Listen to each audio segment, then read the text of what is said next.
우리가 그동안에 로마서 1장부터 쭉 말씀을 묵상을 했는데 간단히 정리를 해보겠습니다. 자, 우리 로마서 1장 1절 말씀부터 우리가 보면은 17절까지는 제목, 서론이죠, 서론. 그러니까 로마서의 전체 제목을 말합니다. 그 제목은 복음입니다. 복음. 그래서 복음을 설명하는 것이 로마서인데 그 복음의 핵심되는 내용은 하나님의 의가 나타났다. 그래서 믿음으로 말미암아 의롭다함을 얻는다. 이것이 이제 서론적인 내용입니다. 그러니까 로마서의 주제는 뭐냐? 복음이다. 그 내용의 핵심은 뭐냐? 하나님이 그리스도 안에 준비한 의를 우리에게 입혀주셔서 우리가 의롭다함을 얻게 되었다. 그런데 왜 이 의가 꼭 필요하냐? 그것은 모든 사람이 죄인이기 때문이다. 그래서 로마서 1장 18절 말씀부터 3장 18절까지 모든 사람, 유대인이나 이방인이나 할 것 없이 의인은 없나니 하나도 없다. 그래서 이방인도 마찬가지지만 유대인도 자신의 의로 구원받을 사람이 하나도 없다. 이것입니다. 그래서 하나님께서는 특별한 의를 준비하셨는데 이방인이나 유대인이나 차별이 없이 누구든지 믿으면 의롭다함을 얻는 복음을 주셨다. 이 복음의 내용이 예수님이다. 이게 이제 3장 로마서 3장 19절 말씀부터 10절 말씀부터 이 4장까지 내용입니다. 그래서 이 예수 그리스도를 나의 구주로 믿는 사람은 하나님이 의롭다 하시고 의롭다 한 그들은 하나님과 화목이 되어서 하나님의 은혜의 보좌 앞에 들어가서 하나님과 함께 교제하며 살게 하셨다. 이게 이제 복음이 주어진 결과입니다. 그런데 어떻게 이것이 우리에게 왔습니까? 그러면 예수 안에서 왔습니다. 이게 이제 로마서 5장이죠. 그래서 로마서 5장에 아담 안에 있는 태어나지만은 그러나 우리는 모두가 다 그리스도 예수 안에서 제2의 아담으로 오신 그리스도 안 한 사람의 순종하신 예수님 안에서 우리가 모두가 다 의롭다함을 얻었다. 그래서 우리에게 하나도 우리의 노력으로 된 것이 없이 전적인 은혜다. 그래서 전적으로 우리가 거듭나는 일이나 믿는 일이나 그리스도 안에 의롭다는 일이나 하나님 자녀된 일이나 전부가 다 은혜다. 그리고 더 나아가서 우리에게 이 시작된 구원은 중간에 포기되지 않는다. 결국 영생에 이르게 된다. 그래서 로마서 5장 21절에 예수 그리스도로 말미암아 영생에 이른다. 이것도 은혜다. 그러니까 성도들은 믿는 일이나 그 믿음 생활하는 일이나 영생에 도달하는 일이나 다 은혜다. 은혜로서 우리가 살아가는 것이다. 이렇게 얘기를 했습니다. 그러면 이제 우리의 은혜 받는 사람들은 과연 어떻게 살아갈까? 은혜 받았으니 영생에 이르게 되었으니 죄를 지을까? 그럴 수 없다. 이게 이제 로마서 6장입니다. 죄를 지을 수 없는 이유에 대하여 6장에 말씀해 주십니다. 즉 우리가 믿음으로 의롭다함을 얻었다는 것이 과연 어떤 것이냐? 예수 그리스도와 연합됐다. 그래서 그리스도의 죽음이 나의 죽음, 그리스도의 부활이 나의 부활. 그래서 예수 그리스도 안에서 죄에 대하여 죽고 하나님께 대하여 살았다. 이것이 우리의 생명이다. 우리가 새 생명을 얻었다. 이게 이제 로마서 6장의 핵심되는 내용이었습니다.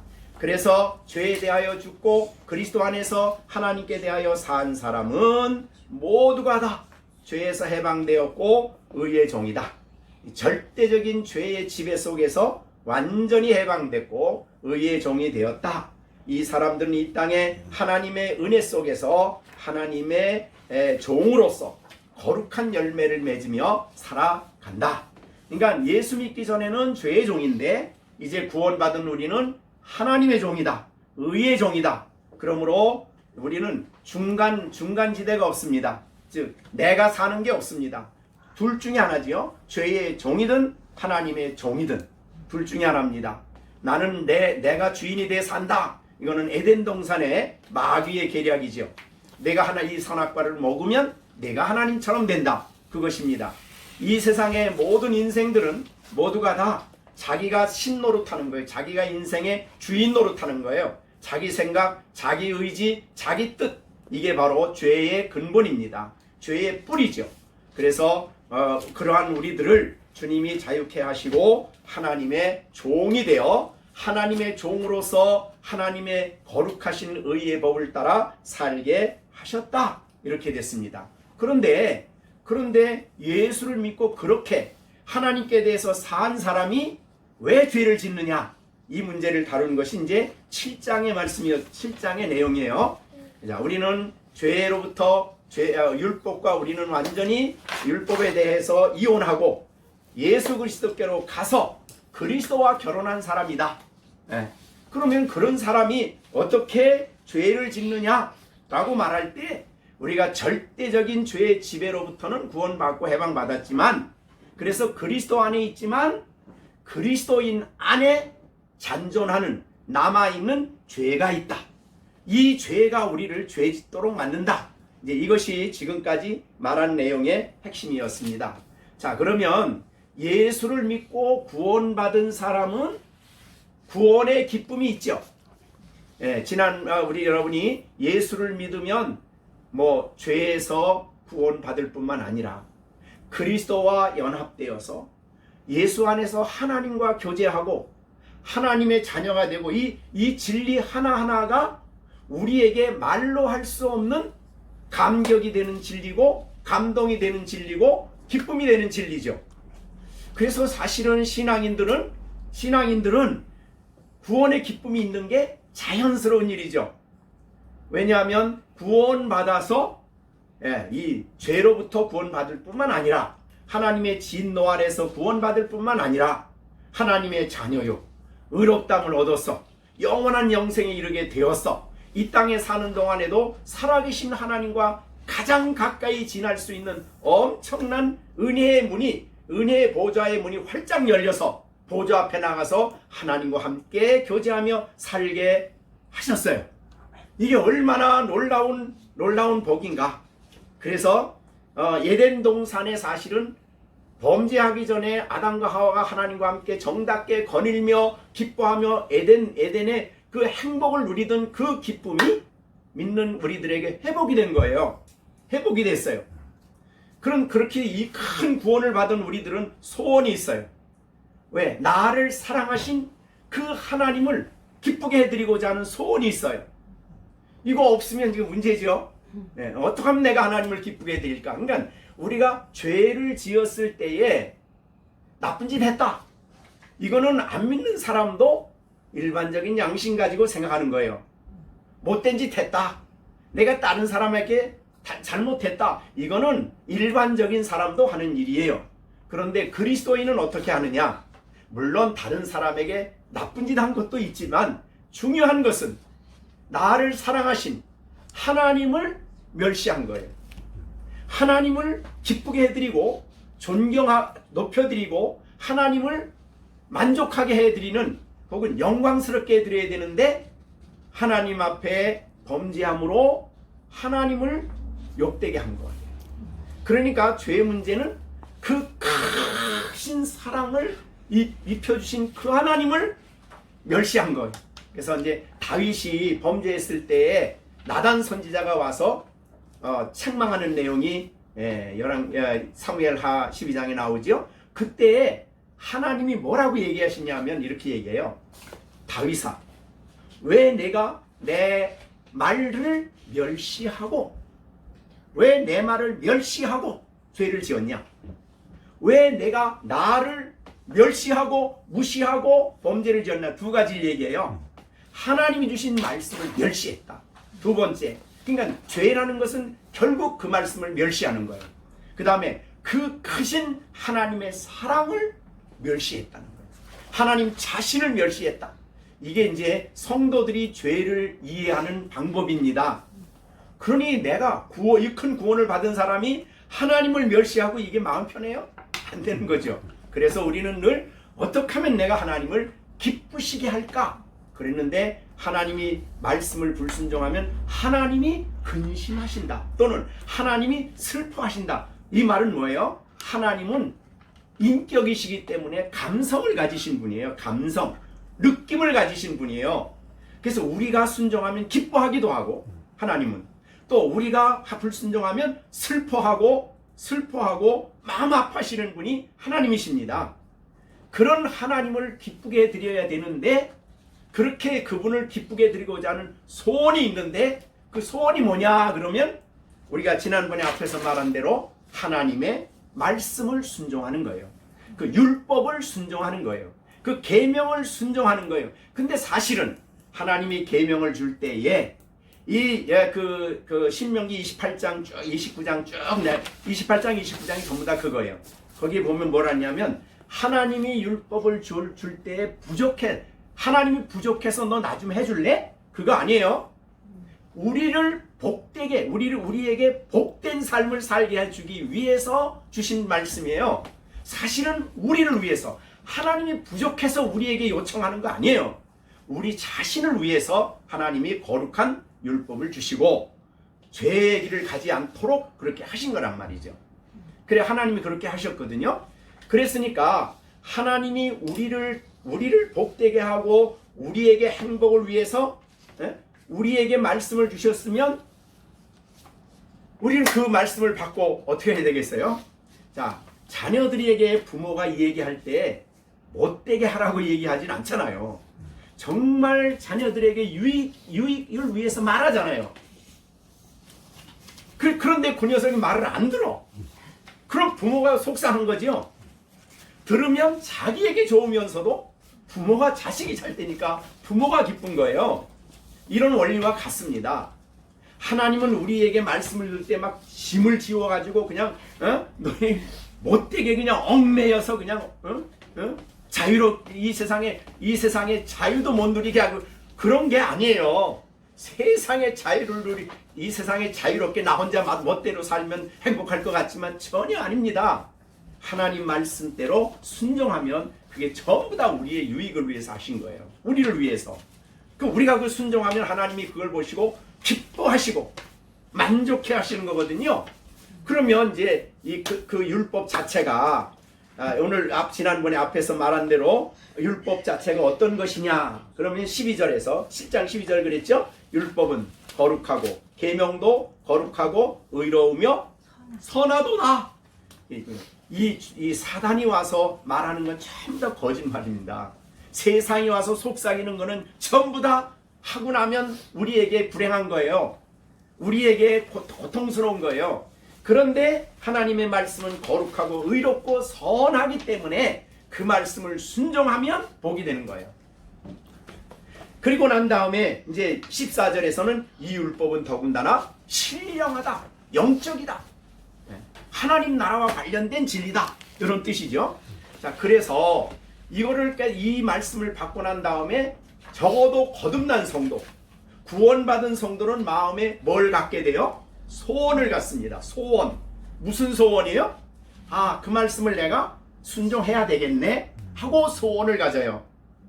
그게 바로 이제 그 앞에 지금까지 이제 우리가 20절까지 말한 내용이에요. 자, 그런데 내가 말씀을 듣고 딱 소원을 가지면 그 다음서부터 내 안에 있는 죄가 활동을 시작을 한다 그랬어요. 그 죄가 활동하는 죄의 성격은 아까 말한 대로 뭐냐면 하나님의 뜻을 반대하는 거예요. 하나님의 뜻을 어기는 거예요. 하나님의 뜻을 미워하는 거예요. 거절하는 거예요. 이게 바로 죄의 성질입니다.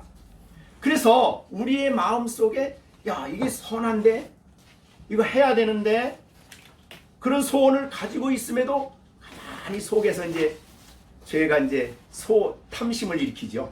그리고 거짓말을 사용한다 그랬어요. 탐심과 거짓말이 두 가지입니다. 8절과 9절. 8절에 온갖 탐심. 그 다음에 11절에는 나를 속인다.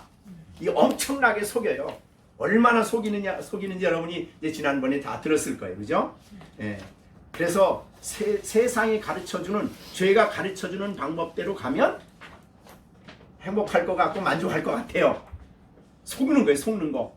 그 나중엔 뭐까지 속이냐면 내가 하나님 말씀을 어기는 게 죄가 아무런 죄가 안 된다고까지 속여요. 그리고 죄의 결과에 대해서 철저하게 속여요. 거짓말로. 이거 하면 잘 돼. 이거 하면 너 하나님같이 돼. 이거 하면은 너 정말 지혜로워져. 막 이렇게 말하면서 거짓말 하는 거예요. 근데 사람들은 거짓말을 싹 들어요. 가룟 유다도 거짓말을 싹 들어가지고 은 30 요거 때문에 예수님을 팔잖아요. 예? 다윗은 어떻게 했어요? 막 그 쾌락 그게 어떤 죄인지 어떤 결과를 가져오는지 다 속여버렸어요. 죄가. 당장 눈앞에 보이는 그 여자에 속아가지고 그 탐심 때문에 이거 하면 내가 만족할 거다 이렇게 해가지고 우리아의 아내를 취한 거예요. 그러니까 그 다음에 죄를 속여야 되죠. 부끄러움을 속여야 되잖아요. 그러니 그 남편을 또 죽여야 돼요. 또 다른 사람 편 죄 없는 것처럼 살아야 되잖아요. 왕인데, 예? 다른 사람들이 뭐 얼마나 떠받드는데, 그러니 남은 성자라 그러는데 자기는 지금 죄에 억눌려서 죽을 지경이 되는 거예요. 그래서 시편 51편에 보면 구원의 기쁨도 다 사라졌어요. 자원의 마음도 다 사라졌어요. 그러니까 그것을 죄는 그 결과에 대해서 아무것도 얘기 안 해요. 다 속여요. 우리 여러분 가만히 들여다보고 애들을 가만히 들여다보면 이게 잘못하는 것이 그 결과가 어떤 결과를 가져오는지 다 속아요. 지가 하고 싶으면 욕망이 생기면 그거 채우면 만족할 줄 알아. 그렇게 해서 행동하는 거예요. 자, 그러니까 이제 이거 압니다. 두 개 알아요. 거듭나지 않은 사람은 이런 갈등이 없습니다. 못해서 못하는 거지. 법이 제재하니까 못하고. 그러니까 여러 가지 이유 때문에 못해요. 그러나 구원받은 사람은 내 안에 거듭난 생명이 있기 때문에, 즉 이걸 하나님 생명이요, 거듭난 생명이 있어서 이게 있어요. 그치? 하나님 말씀은 선해, 의로워. 그렇게 살아야지. 그게 옳은 말이야. 아침마다 기도해야지. 그렇지. 내가 오늘 예배 참석해야지. 즐거움으로 예배 드려야지. 그렇지. 내가 이렇게 소원을 가지고 있어요. 왜? 거듭났으니까. 말씀을 듣고 하나님의 진리를 듣고. 그런데 싹 한쪽에서 벌써 이제 죄가 활동을 시작합니다. 야, 오늘 내가 즐거움으로 온 마음을 내에 찬송하고 아름답게 예배하고 기쁘게 예배해야지. 그런데 싹 가서 앉아있는데 다른 생각이 싹 들어와요. 그래가지고 하나님께 집중하지 못하도록 딱 마음의 그 생각 속에 빠져들어가 버려요. 그럼 예배는 그냥 형식적으로 참여하게 되는 거예요. 아침에 일어나서 내가 정말 하나님 앞에 정말 이 기도하고 내가 그래 오늘 하루 승리한다 그래서 아침에 딱 일어났는데 하려고 하는데 자꾸만 지금 다른 거 해야 되는데 이거 생각해야 되는데 그래가지고 못해요. 그러니까 언제나 이 갈등이 그리스도인 안에 있어요. 그래서 이제 마지막 오늘 첫 번째 이 말입니다. 21절 다 같이 한번 읽겠습니다. 시작. 그러므로 내가 한 법을 깨달았노니 곧 선을 행하기 원하는 나에게. 그러니까 여기 함께 있어요. 함께. 이게 법이에요. 법. 여러분, 그래서 내가 한 법을 깨달았다. 그 말은 법이란 건 뭐예요? 법이. 자, 우리나라에 법이 있으면 어떻게 돼요? 항상 있는 거죠. 내가 어기면 적용이 되고. 네, 그렇듯이 뭐가 법이냐면 여러분이 선을 행하고 싶어요. 말씀을 듣고 내가 그렇게 말씀을 듣고 결심하고 그렇게 하려고 해요. 그러면 다 반드시 법이 있어요. 법이에요. 법. 이게 법. 뭐가 법이에요?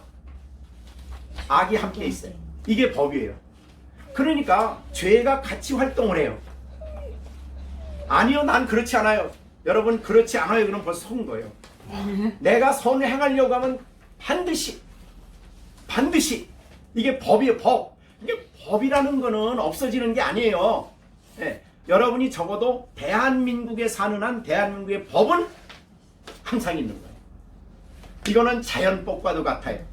자, 이래서 여러분이 겨울이 지나면 뭐가 와요? 반드시 봄이 와요. 봄이 지나면 반드시 여름이 와요. 이게 자연법이에요. 이렇듯이 이 법은 율법이라는 말이 아니에요. 그러니까 21절에 한 법은 율법이 아닙니다. 율법이 아닌 일반적인 법이에요. 자연법과 같이. 그러니까 겨울이 지나면 봄이 오듯이 내 안에 선한 소원을 가지면 자연스럽게 법으로서 뭐가 와요? 그거를 반대하고 하지 말라고 하는 것이 내 안에서 활동하기 시작합니다. 어느 때는 그 죄는, 그 법은 아까 말한 대로 어느 때는 없는 것처럼 자기 속이고 와요. 그래서 내가 생각하는 게 옳은 것 같아. 그러니까 이게 우리를 얼마나 무섭게 속이는지 몰라요. 그게 법이에요. 반드시 밤에 잠을 자면은 자연법은 아침이 오지요. 이렇듯이 선을 행하려고 하는 여러분들에게 반드시 뭐가 있어요? 악이 있어요. 죄가 있어요. 그러니까 이거는 여러분들이 부인하면 안 되는 거예요. 법이요, 법. 그래서 이거 누가 깨달은 거예요? 바울은 뭐라 했어요? 내가 깨달았다. 이거는 거듭난 바울이 깨달은 게 거듭난 사람, 안 거듭난 사람이 깨닫는 게 아니에요. 자, 여러분 오늘 정직하게 한번 생각해 보세요. 이거 이해가 됩니까? 자, 아침에 일어나서 이제 정말 아침에 여러분들이 하나님, 제가 어제 성경 말씀 말씀을 보는데 너무 은혜스러운 말씀이 있었어요. 요한복음 시편 90편 14절에 뭐가 있냐면 아침에 주의 인자하심이 우리를 만족하게 하사 우리 일생 동안 즐겁고 기쁘게 하소서. 자, 여러분 일평생 즐겁고 기쁘게 하는 방법이 뭐예요? 아침에 일어나서 주의 인자하심이 나의 만족이 되면 일평생, 그러니까 아침을 성공하면 일평생 그렇게 산다는 거예요. 아침, 그러니까 오늘 아침에 승리하면 오늘 날마다 아침에 내가 일어나서 주의, 여기 인자하심은 뭐냐면요, 특별한 명칭이에요. 언약 안에 있는 백성에게 끊이지 않는 사랑을 인자라 그래요. 그치지 않는 사랑이에요. 언약 안에 있는 백성을 향한 하나님의 그치지 않는, 누구도 끊을 수 없는 사랑이 인자란 말이에요. 인자. 변함없는 주님의 사랑이죠. 이거를 우리에게 잘 보여준 것이 로마서 8장에 있는 38절 39절에 있는 그것이 인자예요. 자, 8장 38절 39절, 내가 확신하는데 사망이나 생명이나 천사들이나 권세들이나 현재이나 장래이나 능력이나 높음이나 기쁨이나 다른 어떤 피조물이라도 우리를 우리 주 그리스도 예수 안에 있는 사랑에서 요겁니다. 끊을 수 없다. 여러분, 우리가 구원을 선택받은 것도 뭐 때문이죠? 사랑이죠. 우리가 우리가 구원받게 하기 위해서 독생자를 보내주신 것도 아버지가 하셨는데 뭐 때문이에요? 사랑 때문이죠. 날마다 우리를 사랑이 그치지 않는 이 인자를 우리에게 주시는데, 이게 끝까지 가서 영생에 이르게 되는 것도 뭐 때문이에요? 사랑 때문입니다. 그걸 말하는 것이 이 로마서 8장에 나오는 말이에요. 자, 이렇게 우리 혹시라도 이런 생각을, 야, 내가 이렇게 살아 천국 갈까? 많은 말이 틀리는 말이에요. 틀리는 말이에요. 그러니까 로마서의 내용은 그겁니다. 우리 안에 구원을 시작하신 하나님은 반드시 영생에 이르게 한다. 왜? 무엇 때문에? 우리를 뭐 하셨기 때문에? 사랑하셨기 때문에. 그 인자를 나타내셨기 때문에, 그 인자하심이 우리를 끝까지 이끌어 가신다는 거예요. 넘어지면 7번 넘어지면 몇 번째 일으켜요? 8번째. 성전이 7은 완전이에요. 완전히 팍 넘어졌어요. 다시 일으켜서 영광에 이르게 하신다. 왜 그랬어요? 왜? 우리를 인자하심을 우리에게 나타내셨어요. 왜 우리를 하나님이 왜 우리에게 인자하심을 나타내셔요? 그건 하나님의 기쁘신 뜻이에요. 하나님의 주권적인 뜻이에요. 우리가 그런 대상이에요. 여러분이 그런 대상이에요. 그러니까 이거를 아침마다 그 인자함을 묵상하고 그 인자함이 내게 얼마나 위대한가를 깨달을수록 내 안에 만족이 있고, 이 만족이 있는 사람은 다른 데서 만족과는 비교가 안 되는 거예요. 먹고 마시고 하는 것하고는 비교가 안 되는 거예요. 이 땅에 다른 것이 주는 만족은 일시적이에요. 다 전부 다 일시적이에요. 금방 변해요. 자, 여러분, 이 세상의 사람들이 만족하려고 하는 게 뭐겠어요? 한번 따져보세요. 네? 뭐 가지고 만족하려고 그래요? 여행 가서 만족하려고 그래요? 아니면 돈 가지고 만족하려고 그래요? 자식 사랑 가지고 만족하려고 그래요? 어느 것도 영원하지 않습니다. 일시적이에요. 다 일시적이에요. 그래서 여러분 잘 아는 대로 요한복음 4장에 보면은 니고데모에 대한 얘기가 나오죠. 네, 거기에 니고데모가 아니고 그 수가성 여인이 물 들어갔을 때 예수님 물 좀 달라 그렇게 얘기를 하니까 당신 왜 나한테 사마리아인한테 왜 물 달라고 그러면 유대인이 이제 그 얘기 속에 나오는 거예요. 그러면서 이 물을 마시는 자는 다시 목마르지만 내가 주는 물을 마시는 자는 영생하도록 솟아나는 샘물이 된다. 그러니까 예수님의 인자하심은 하나님의 인자하심은 영원토록 솟아나는 기쁨이 되는 거예요. 만족이 되는 거예요. 다른 데서 만족 찾으려고 아무리 물론 그 필요 없다는 건 아니지만 우리 친구하고 만나서 만족하고 뭐 2박 2일 마치고 별짓을 다 해도 지나고 나면 다 헛거예요. 이 세상에 다른 어디에도 없는 거예요. 오직 이 놀라우신 주님 안에서만 참된 만족이 그 안에 있는 겁니다. 그 여러분들이 그거를 아시게 되면은 정말 우리의 신앙생활이 하나님의 이 구원을 주신 이 구원이 하나하나 생각할수록, 그러니까 하나하나 생각하고 묵상할수록 그건 셈이에요. 예를 들자면 우리의 죄를 용서해 주셨다. 그건 셈이에요. 늘 생각해도 감사하고 기쁨이 솟아나요. 예, 나를 의롭게 해주셨다. 그게 셈이에요. 항상 솟아나는 셈이에요. 또 생각하고 또 생각해도 나를 이 땅에서 구원해서 하나님 자녀라는 엄청난 신분을 주셨다. 생각할수록 황홀해. 예, 그래서 어느 시인은 그랬어요. 그리스도 안에 우리를 있게 하시고 하나님의 자녀라는 엄청난 신분을 주신 이걸 생각하면 황홀한 기쁨이다. 황홀한 기쁨이래요. 황홀한 기쁨. 여러분 생각해 보셨어요? 좀? 네, 그게 베드로전서 1장 8절의 내용이에요. 그죠? 1장 8절에 너희가 예수를 보지 못하나 사랑하는도다. 이제도 보지 못하지만 네 믿고 말할 수 없는 영광스러운, 말로 안 되는 영광스러운 즐거움으로 기뻐한다. 이게 바로 그리스도인의 기쁨이고 만족입니다. 말로가 안 돼. 말로. 영광스럽다는 것은 하늘에 속한 기쁨이기 때문에 그래요. 땅에 있는 게 아니에요. 다른 데 가서 우물 파지 마세요. 예? 다른 데 가서 우물 파면 금방 목말라요. 예? 아무리 목말라도 바닷물 먹으면 안 되는 거예요. 바닷물 막 먹으면 또 더 목말라. 그러니까 세상 것 가지고 만족하려고 그러면요. 더 목말라요. 막. 실망하는 거예요. 그래서 우리가 구원의 기쁨을 가지고 있어요. 이 기쁨과 이 감격을 가지고 있는 성도는 어떻게 하든지 이것을 값없이 주신 그 놀라운 하나님을 기쁘게 하려고 소원을 갖게 되죠. 그래서 하나님이 가장 하나님을 사랑하는 방식이 계명을 순종하는 거고 하나님이 기뻐하는 것이 자식이 잘 되는 거기 때문에 하나님은 우리가 순종하는 걸 그렇게 기뻐하는 거예요.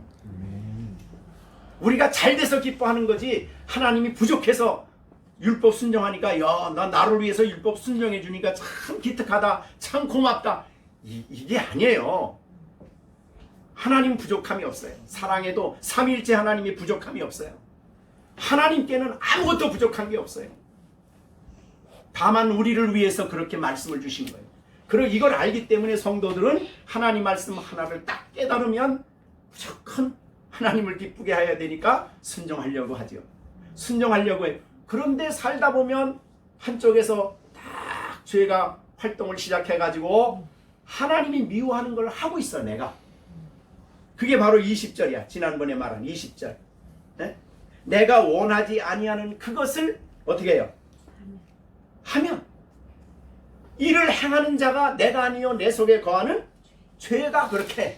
근데 죄가 지었다고 해서 남 책임 없나요? 아니에요. 네. 내가 한 것입니다. 자, 어떻든 간에 이 앞에 부분에서 쭉 말씀한 내용은 원함은 있는데 원치 않는 일을 하고 있는 나를 보니까 이게 이해가 안 돼. 자기가 자기 생각해도 원리적으로 생각하면 그렇잖아요. 그러니까 내가 알 수 없다. 왜가 내가 이 꼬라지냐? 왜 이렇게 사냐? 라고 얘기를 하는 거예요. 그 말씀대로 가정이나 부부나 자녀들이나 하나님 말씀 안에서 살아가면 정말 하나님 보시기 아름다운 거예요. 하나님 보시기 그 아름다운 가정이에요. 그렇죠? 자녀들도 부부 관계도 마찬가지예요. 에덴 동산에 하나님이 지었을 때 하나님 보시기에 심히 좋았다, 아름답다는 뜻이에요. 그게 당연히 그거예요. 근데 그대로 안 하니까 지금 그렇게 안 사니까 하나님 보시기에 아름답질 않아. 그렇지. 그러면서 왜 아름다운 것을 아는 것을 알면서도 왜 내가 안 할까? 왜 내가 못 할까? 알고 보니까 내가 아니고 내 속에 거하는 죄였더라. 근데 이거를 알면은 한번 깨달으면 이제 내가 정말 이제 바르게 살아야지.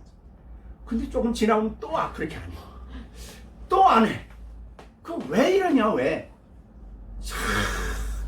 이렇게 고민하다가 이제 21절에 한 법을 깨달은 거예요. 아하, 죄는 있다가 없다가 하는 게 아니구나. 내가 선을 행하는 바로 그 자리에는 하나의 법으로서 계속 머물러 있구나. 자, 이거를 여러분이 아주 뼈저리게 느끼셔야 돼요. 그래야 이제 다음 8장에 가서 그 진리를 이제 바르게 깨닫게 돼요. 여러분, 나 선합니다. 이렇게 생각하지 마세요. 네? 내 안에 죄가 있다. 언제나 나는 죄 육신을 따라서 이 죄의 영향을 받게 되면 탐심, 속임 당하고 그리고 하나님의 법을 거역한다. 그러니까 이것을 이제 깨닫고 그걸 이제 해석하는 게 이제 그다음에 22절입니다. 그러니까 21절을 조금 더 해석하는 거예요. 자, 22절 읽어봅니다. 시작. 속사람으로는 하나님의 법을 이렇게 되겠습니다. 그러니까 하나님의 법을 즐거워하는 건 뭐예요? 내 속사람이다. 이렇게 얘기했어요. 이제 여기 속사람이라는 말을 이제 쓰고 있어요. 여기서요. 네, 속사람. 자, 그 속사람이라는 말을 썼다는 것은 하나님의 법을 즐거워하는 게 나다. 나 아닌 다른 게 아니다. 그런데 속사람을 하나님의 법을 즐거워하니까 조금 앞에 나가면 뭐라고 말을 했냐면요. 그 하나님의 법을 즐거워하고 하나님의 법을 행하기를 원하는 나. 이게 속사람이에요. 자, 그러면 하나님의 법을 원하는 순종하고 그렇지. 그 말이 옳아. 그 말씀대로 살아야지. 라고 하는 마음이 여러분의 마음속에 있다면 그걸 뭐라 그런다고요? 속사람이라 그런다 이 말이죠. 이건 거듭난 사람에게 있는 속사람이에요. 이게 이제 이게 계속 이게 논리적으로 그냥 설명이 안 되는 거고 그냥 그렇다 그렇게 이제 들어야 되는데, 자, 여러분이 하나님 말씀을 듣고 이게 무슨 하나님 말이냐, 야 말도 안 된다. 이건 거듭나지 않은 사람이에요. 그죠? 근데 성경 말씀을 읽고 그렇다. 이게 내가 그렇다. 이게 정말 하나님 진리다. 이렇게 아는 사람은 그 안에 뭐가 있어요? 속사람. 거듭난 사람. 그런 뜻입니다. 속사람이 있어요. 거듭난 사람이 있어요. 성경을 무시하는 사람은 이게 무슨 말도 안 되는 소리냐 하는 사람은 고린도전서 1장에 말한 대로 전혀 거듭나지 않은 사람입니다. 그 사람들이 볼 때는 성경의 진리가 다 미련하게 보여요. 자, 우리 고린도전서 1장 한번 보세요. 자, 고린도전서 2장입니다. 2장 14절입니다. 2장 14절. 육에 속한 사람, 이게 거듭나지 않은 사람을 육에 속한 사람이라고 해요. 하나님의 성령의 일을 받아들이지 않아요. 하나님의 성령이 하시는 일은 예수님 증거하는 거거든요. 성경을 깨닫게 하고 이거 안 받아들여요. 그 다음에 안 받아들일 뿐만 아니라 그것들이 성령이 증거하는 일들이 전부가 다 어리석게 보여요.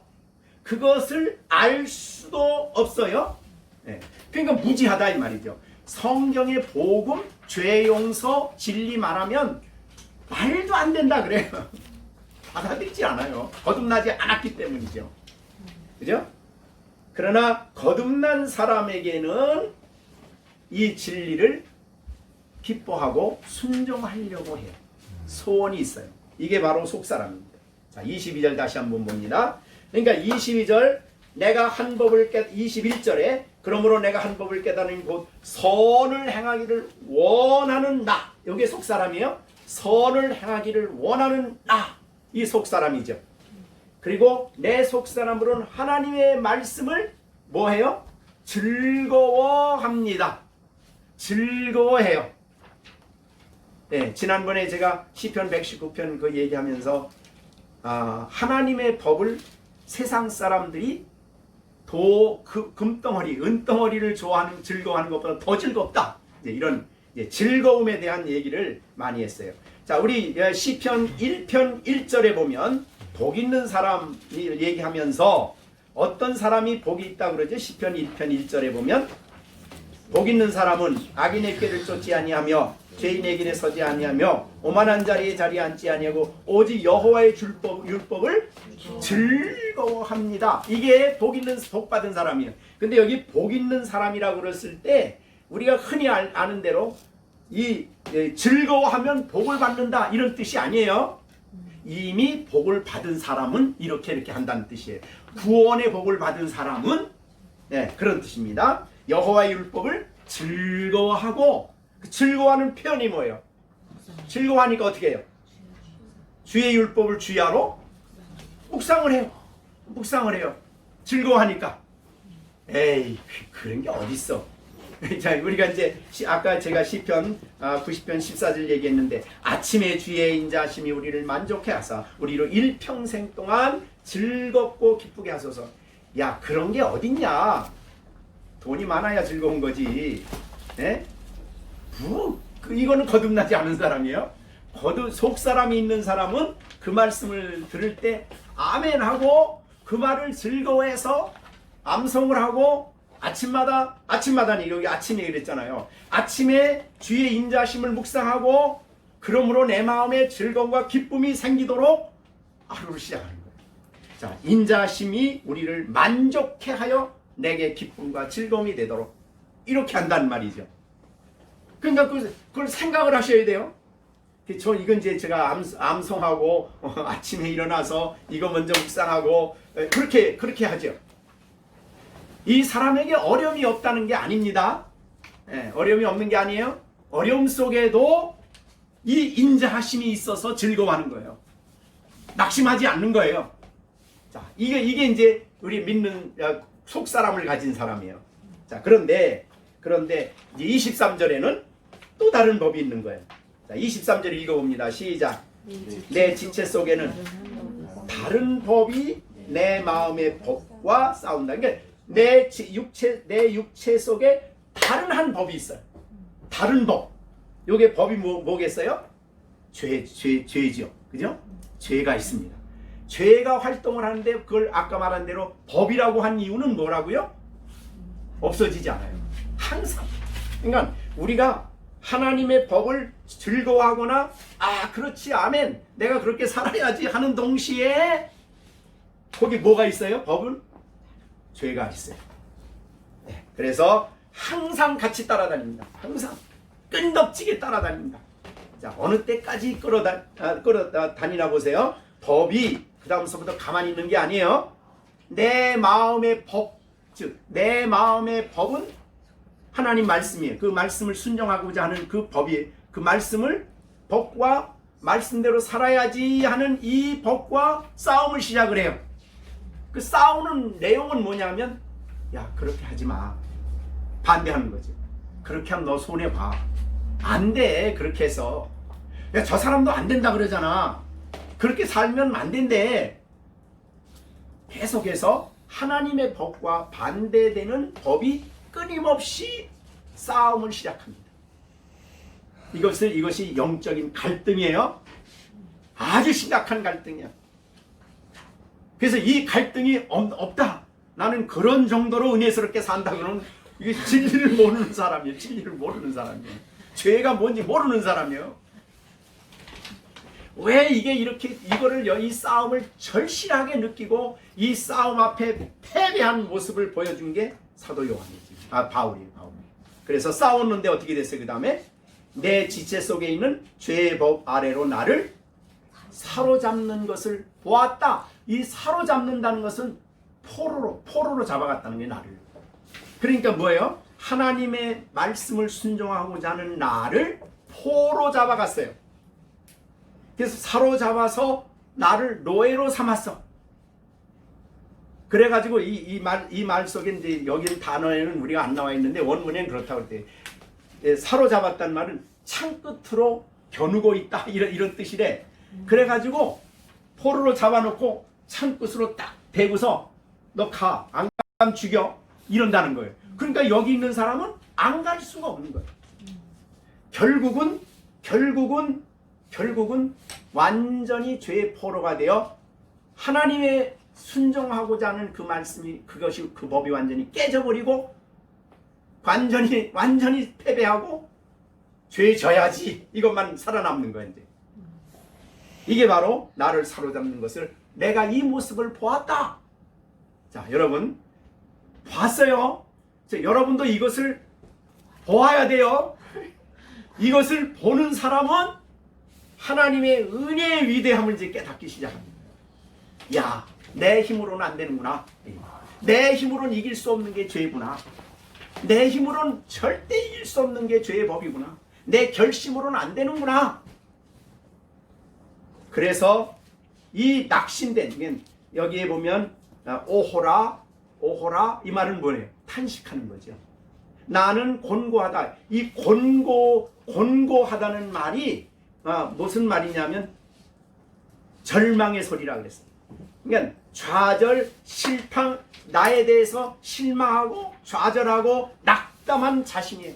즉 그 말은 뭐냐면 내 힘으로는 도저히 죄를 이길 수 없다는 이 절망감에서 오호라 나는 곤고한 사람이다 이렇게 얘기한 거예요. 현대인들이 제일 싫어하는 게 뭔지 아시죠? 야, 너 믿고 살아. 네가 똑똑하잖아. 네가 너만 신뢰해. 너를 믿어야 돼. 내가 이게 전부 다 세상 정신이요. 그런데 이거는 정반대예요. 그죠? 너 믿으면 안 돼. 너는 절망적이야. 오호라 너는 곤고한 사람이야. 내 힘으로는 하나님의 말씀, 하나님의 선한 진리를 순종할 수 없어.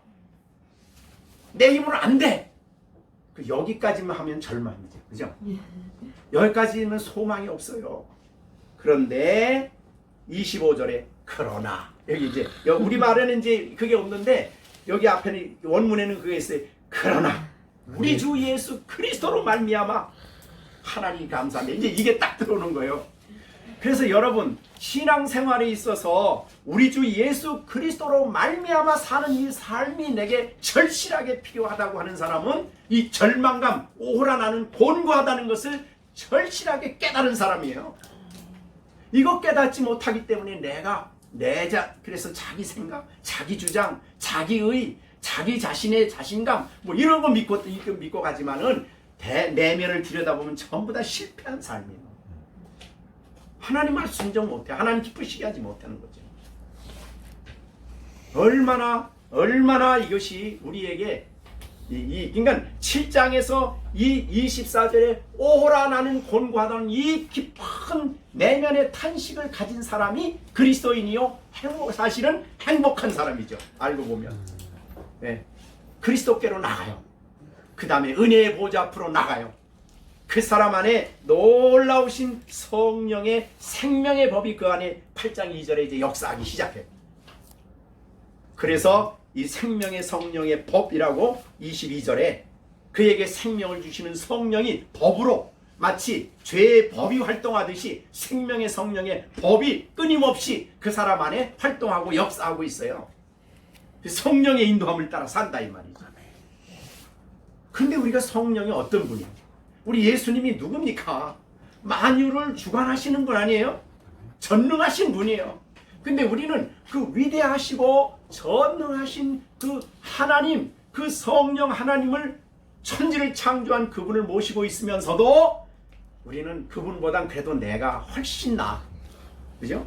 그래서 내가 훨씬 똑똑하고 훨씬 능력이 있어. 그래서 그분 의지하지 않는 거 아니에요. 네?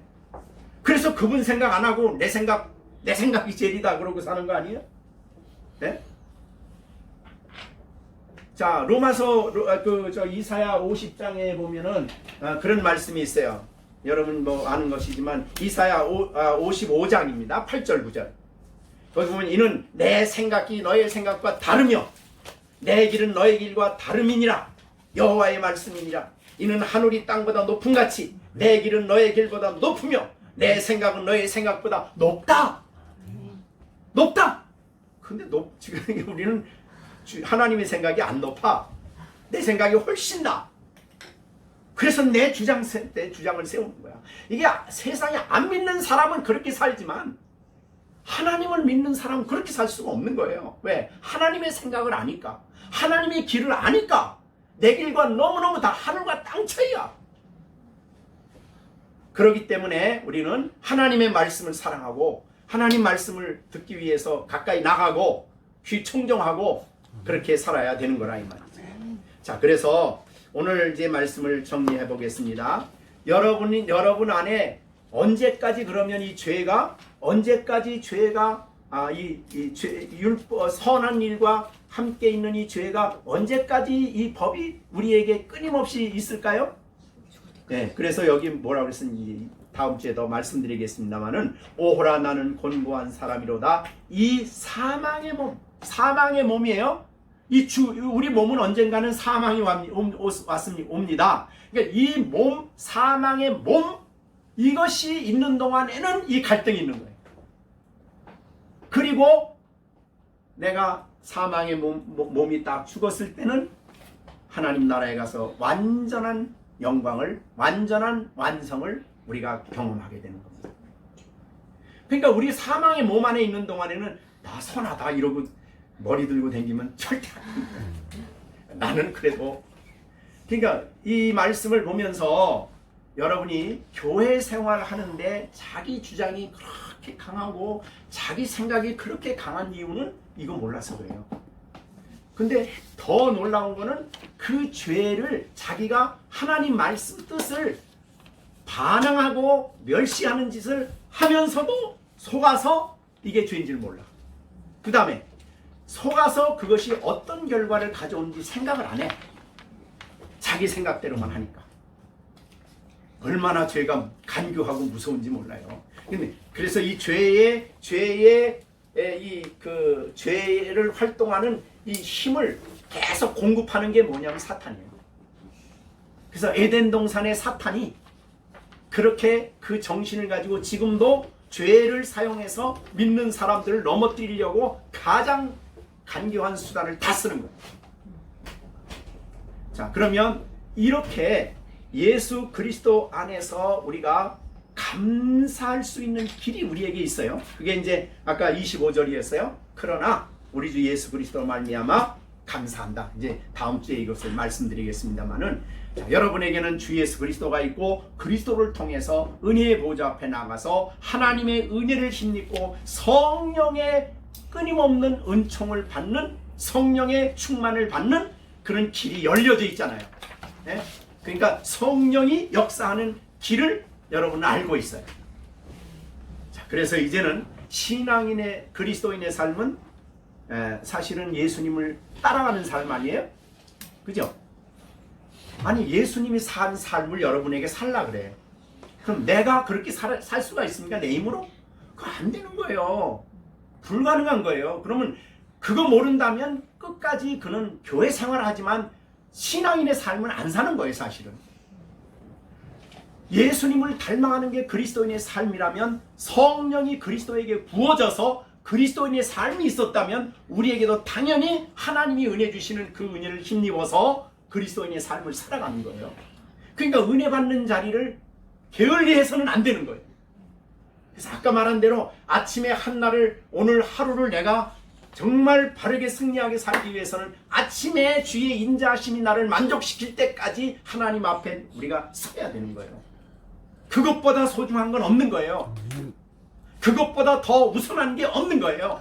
근데 우리는 아침 눈 뜨면 다른 것부터는 생각해. 그러니까 은혜 없는 삶을 살아가는 거예요. 성령의 도우심이 없는 삶을 살아가는 거예요. 그러니까 죄가 그를 지배하게 돼요. 죄에 넘어가게 돼요. 그러니까 이 그리스도인의 삶에 있어서 죄에 대한 인식이 바르게 세워져야만 성도의 삶을 올바로 살 수 있다는 거예요. 우리는 하나님이 죄를 그렇게 미워하듯이 우리는 내 안에 활동하는 죄가 활동해서 일어나는 생각을 단호하게 미워하고 거절할 수 있는 이 우리가 돼야 된다는 것입니다. 이제 말씀을 마쳤습니다. 오라 나는 곤고한 사람이다. 탄식을 여러분들이 꼭 경험을 이번 주간에 하셔야 됩니다. 이거 내 안에 죄가 있다는 거 이거 알아야 이제 내 힘으로 안 살고 하나님의 은혜 앞에 나가고 하나님의 성령의 도우심을 받아 살아가는 거예요. 이것이 그리스도인의 삶의 전부예요. 그러니까 이거 잊어버리면 교회는 다녀요. 교회 출석은 해. 그러나 그의 삶을 들여다보면 자기가 자기 삶을 살아요. 그런데 철저하게 죄에 속고 탐욕에 속고 욕망에 속는 거예요. 거짓된 삶을 사는 거죠. 자, 이제 다 아셨죠? 자꾸만 반복을 하나 그러지 마시고 여러분이 이것을 정말 마음에 확실하게 새기시고 여러분이 경험하는 하나님의 말씀이 되어지기를 바랍니다. 기도하겠습니다.